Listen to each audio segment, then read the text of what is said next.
Next Level. Kembali lagi bersama Teacher Nani. Hari ini kita akan belajar tematik untuk muatan IPA.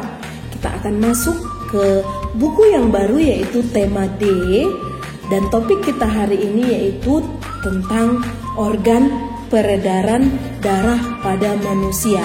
Tapi sebelumnya kita berdoa dulu ya. Tuhan Yesus yang baik, terima kasih untuk setiap kebaikan Tuhan di dalam kehidupan kami. Sekarang Tuhan, kami mau belajar, kiranya Tuhan yang memberkati kami agar kami bisa mengerti apa yang teacher yang jelaskan kepada kami. Terima kasih Tuhan Yesus, amin. Pada hari ini kita akan belajar tentang organ peredaran darah pada manusia dan fungsinya. Organ peredaran darah pada manusia yang paling penting yaitu jantung. Apakah itu jantung? Jantung merupakan organ tubuh yang sangat penting bagi manusia. Apa fungsi jantung?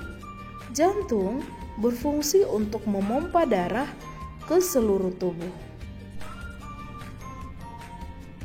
Di dalam darah terdapat oksigen dan zat makanan yang diperlukan untuk metabolisme tubuh. Metabolisme yaitu segala proses pembentukan dan penguraian zat di dalam tubuh kita.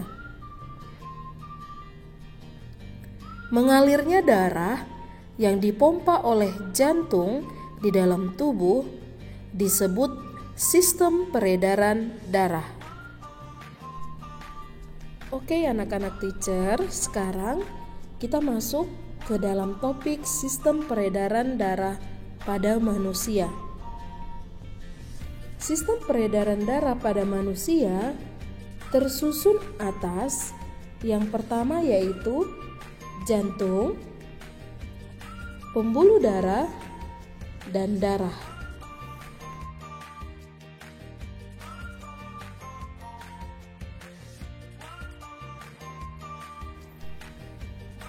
Yang pertama, jantung dan pembuluh darah.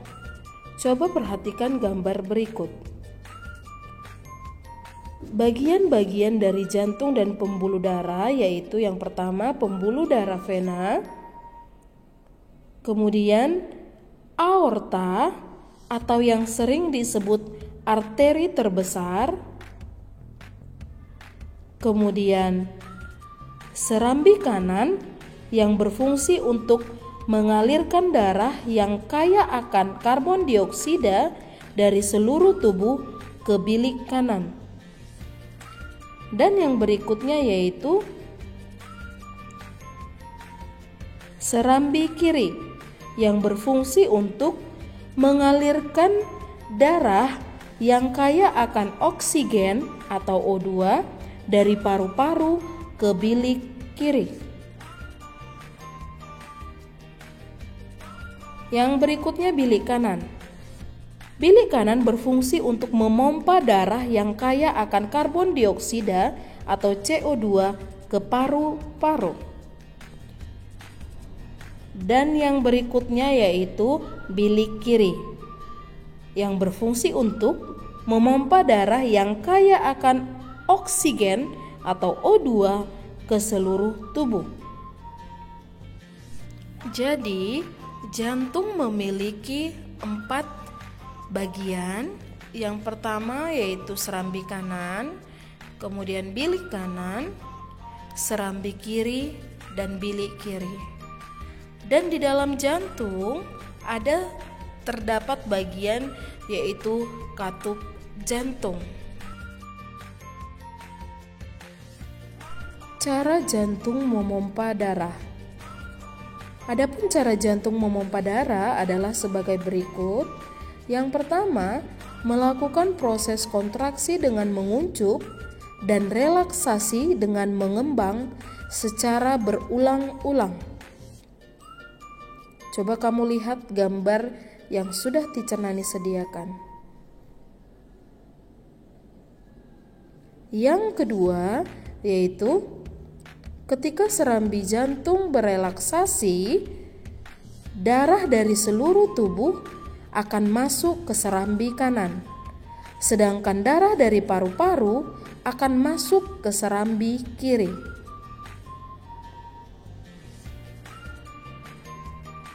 Oke, yang selanjutnya yang nomor 3 yaitu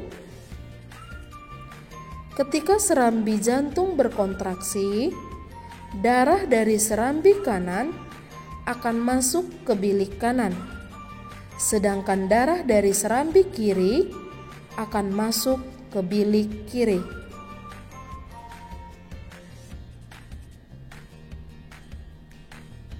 Yang keempat yaitu pada saat bilik jantung berkontraksi, darah dari bilik kanan akan menuju paru-paru, sedangkan darah dari bilik kiri menuju ke seluruh tubuh.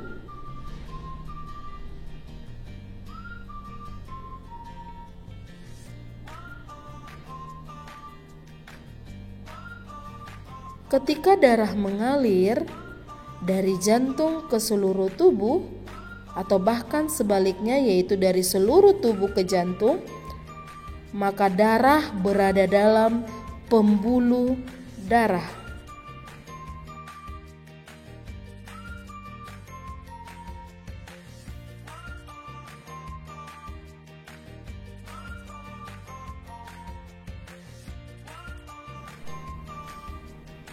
Berikutnya pembuluh darah. Ada 3 jenis pembuluh darah. Yang pertama arteri, kapiler, dan vena.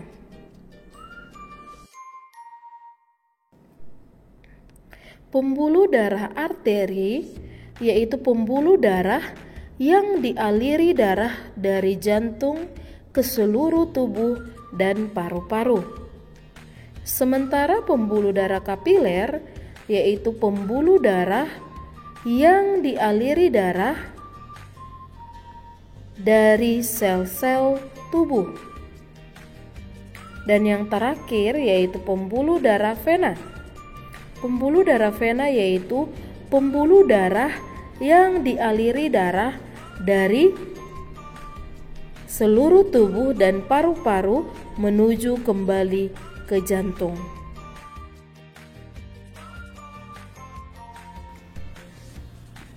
Perbedaan pembuluh darah arteri dan pembuluh darah vena. Pembuluh darah arteri terletak di dalam tubuh, sementara pembuluh darah vena terletak dekat permukaan tubuh yang tampak kebiru-biruan. Yang kedua yaitu pembuluh darah arteri, dinding pembuluh tersebut tebal, kuat, dan juga elastis. Sementara pembuluh darah vena memiliki dinding pembuluh tipis dan tidak elastis. Yang ketiga, aliran darah pada pembuluh darah arteri berasal dari jantung. Sementara pada pembuluh darah vena, aliran darah menuju ke jantung.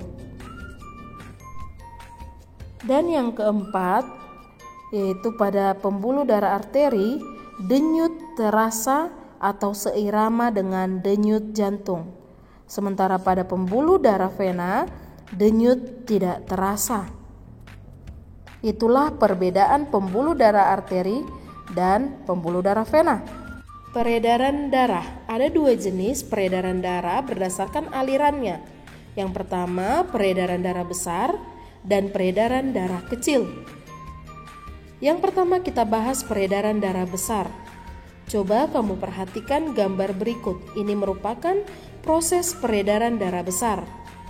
Apa itu peredaran darah besar? Peredaran darah besar yaitu peredaran yang mengalir dari jantung ke seluruh tubuh, kemudian akan kembali ke jantung.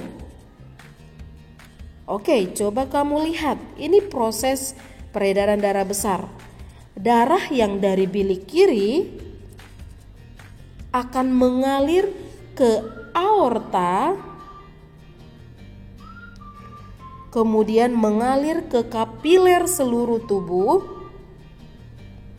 mengalir ke vena atas dan bawah, dan akan kembali ke bagian jantung serambi kanan.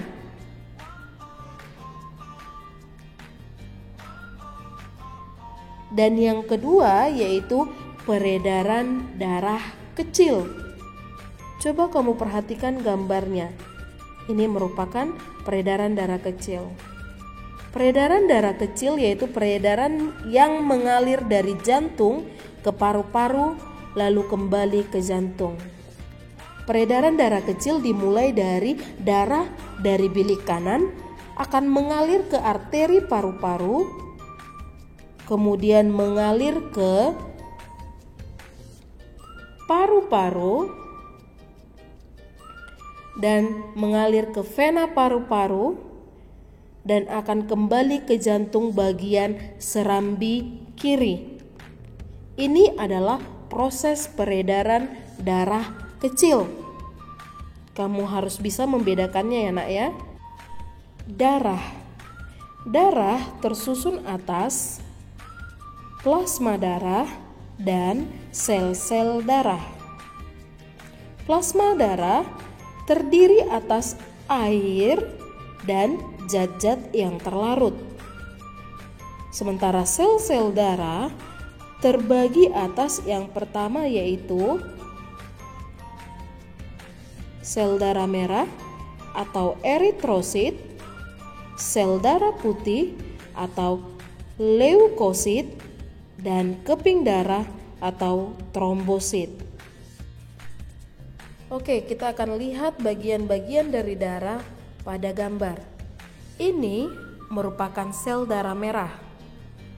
Dan yang ini adalah sel darah putih. Ini merupakan keping darah.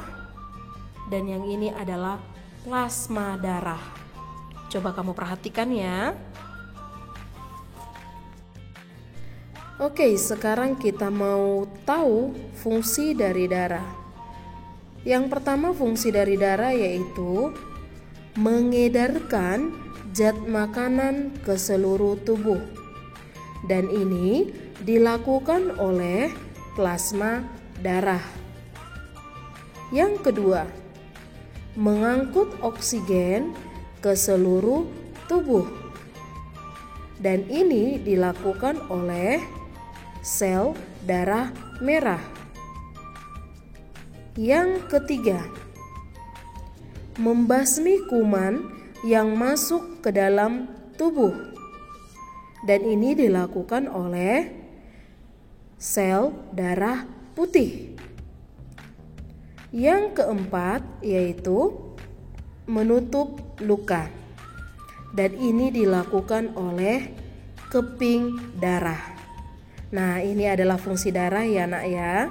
Dan tugas kamu adalah halaman 12 nomor 4. Dikerjakan ya di notebook. Oke, sampai di situ pelajaran kita hari ini. Jangan lupa untuk mengerjakan tugas kamu yang nomor 4. Oke? Akhir kata Teacher Nani katakan, bye-bye, God bless you, X level.